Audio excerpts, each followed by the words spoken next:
नमस्कार मंडळी. तर आईनं आज केलं आहे बोंबील फ्राय आणि वांब्याचं कालवण. तर या जेवायला. तर बिंग सातारकर म्हणून आम्हाला ॲक्च्युली भाकरी रस्सा असं आवडतं जेवायला, पण आज ठरवलेलं मी की कोकणी पद्धतीने नुसता भात आणि मासे खायचे म्हणून. तर माझ्या आवडीचा मासा बोंबील हा आईनं खूप जबरदस्त करते माझी, पाटाखाली ठेवून वगैरे कडक रेसिपी त्याची. ती रेसिपी म्हणून मी तुम्हाला नेक्स्ट व्हिडिओमध्ये शेअर करेन.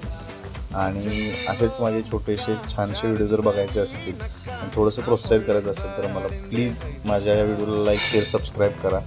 मी थोडेसे भन्नाट पद्धतीचे वेगळ्या पद्धतीचे व्हिडिओ आणण्याचा प्रयत्न करणार आहे आणि थोडासा सपोर्ट जर तुमचा मिळाला तर आणि काय हवं एवढंच सांगून मी जेवतो आता फक्त.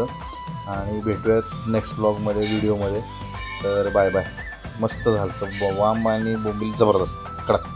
Bye bye.